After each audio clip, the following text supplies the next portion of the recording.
খবর 24 সাথে আপনাকে স্বাগত। নতুন নতুন খবর জানার জন্য আমাদের চ্যানেলে চোখ রাখুন।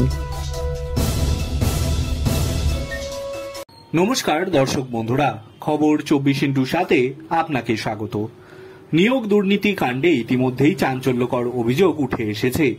কাদের কাদের বাড়িতে নম্বর বাড়াতে হবে সেই তালিকা এসএসসির থেকে নাইসাকে মেল করা হয়েছিল বলে অভিযোগ। গতকালই এই সংক্রান্ত বিস্ফোরক অভিযোগের পর্দাফাশ হয়েছে, আর এরপরই আরও এক বিস্ফোরক অভিযোগ উঠল। কেন্দ্রীয় গোয়েন্দা সংস্থার সূত্রের খবর, অযোগ্যদের নম্বর সুকৌশলে বাড়িয়ে দেওয়ার জন্য নাইসাকে পুরস্কার দিয়েছিল এসএসসি। নাইসা কর্তা নীলাদ্রি দাসের কাছে একটি ভেট গিয়েছিল বলে সূত্রের দাবি। শুধু তাই নয়, উপহার হিসেবে রাজ্যের আরও নিয়োগের দায়িত্ব পেয়েছিল নীলাদ্রি দাসের ওই সংস্থা। সূত্র মারফত এমনই জানা যাচ্ছে। সেখানেও কি তাহলে দুর্নীতির আশঙ্কা থাকছে?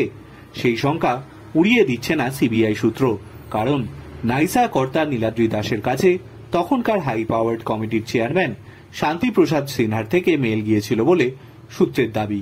উল্লেখ্য, সেই শান্তিপ্রসাদ এখন দুর্নীতি মামলায় গ্রেপ্তার হয়ে জেলবন্দি। গোয়েন্দা সূত্রে জানা যাচ্ছে, আপার প্রাইমারি লেভেলে শারীরিক শিক্ষা, কর্মশিক্ষা, চাকরি প্রার্থীদেরও নম্বর বাড়ানোর তালিকা গিয়েছিল নীলাদ্রি দাসের কাছে।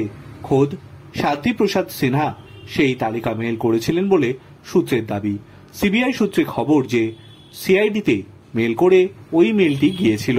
সেই ইমেল আইডির সন্ধান পেয়েছে কেন্দ্রীয় তদন্তকারী সংস্থা।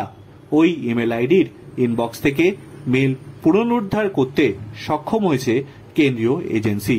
ব্যুরো রিপোর্ট, খবর 24/7।